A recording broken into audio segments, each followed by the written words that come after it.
So you've seen that lady in the thumbnail along with Marcus Rogers. Well, they both have a whole lot in common. Take a look at the clip, and then we're going to talk.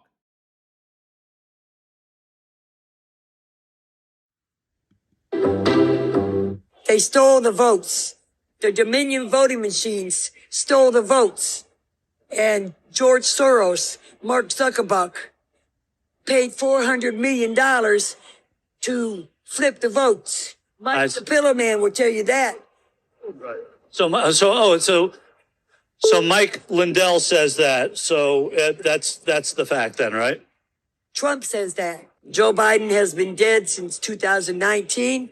James Woods, the actor, is playing Joe Biden, Sleepy Joe, Poopy Pants. But the president is trying to get us back down with our economy because... So he is the president. Yes, he never conceded. He is very much the president of the republic. Biden has been doing all his White House pictures out there in California at Black Rock Studio with the fake green screen. And so... He doesn't even live in the White House. Nobody lives in White House. Oh, so he's in California? Yeah. And as you can see, this lady's deranged. This lady is talking about George Soros and all of the same old things, and most of all, about the election being stolen and that Biden is dead. Now, I haven't heard Marcus Rogers say anything about Biden's dead, but I've heard Marcus Rogers over and over say this. What do pirates do? Steal, plunder. What do we believe happened in that election? I'm going to just leave that alone. I know I'm going down the rabbit hole. And like I said, this is all speculation. I want to be clear. I'm not saying that God told me that. I just said, man, that's very interesting. But this is how we've got to this place where this world is so crazy. It's because they've beat many people down into compliance. And Trump was the trumpet. He was the example. He was the warning. Everything that they did to him. Everything that they did to him. I don't care what nobody says. I know what I'm about to say is very controversial. Everything that they did. If you believe, and I can't even say what I really want to say, but I'm going to just look at this image.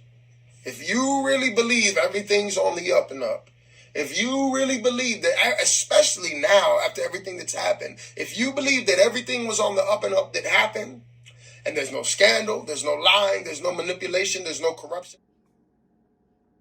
And as you can see, he's an election denier, as there's millions of them out there. But they all have some things connected in various ways. But most of all, Marcus Rogers calls himself a pastor. He wants to be a pastor. He wants to lead a flock of people.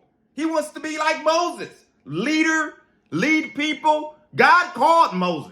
I don't know if God called Marcus Rogers to be a pastor or not. Who knows? I'm not going to get into that.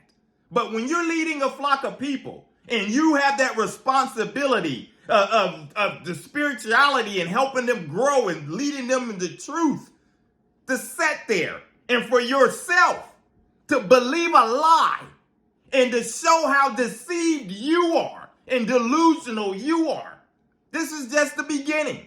This is just the beginning of the video that I told you that I was going to show you some things where this guy is and how far off a cliff that he has fallen. And he's no different than these other guys that are pastors as well that I'm getting ready to show you right now. The problem with so many Christians is they don't understand prophecy. I have people email and say, you are a false prophet because you prophesied that Donald Trump would be voted back in. I did, and he was.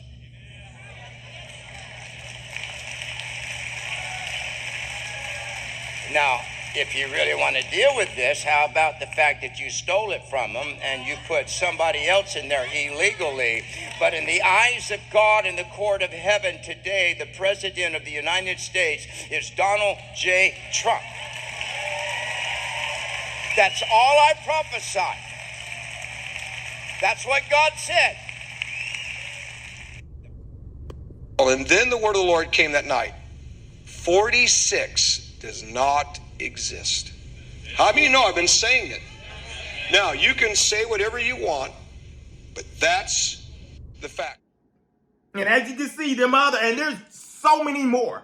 I don't have time to go through and start showing you tons of clips of all of the preachers and these that are out there that are standing behind pulpits talking this stuff or teaching messages talking about this.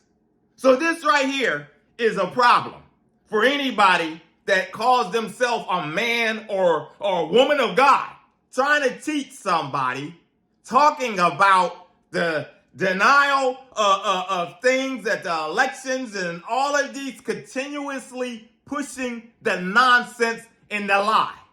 And for some reason or another, Marcus Rogers, and I get more into this in another message, for some reason, his thinking, which is irrational, is that because of the evil agenda stuff, which a lot of them think, but he talks about this a whole lot, because of the stuff that was pushed out there from the liberals, you know, as far as the gay agenda, marriages, and any type of thing that, you know, goes against scripture. Because of that, that's the logic he's using of why they have decided to steal things, because they want to keep pushing that out there.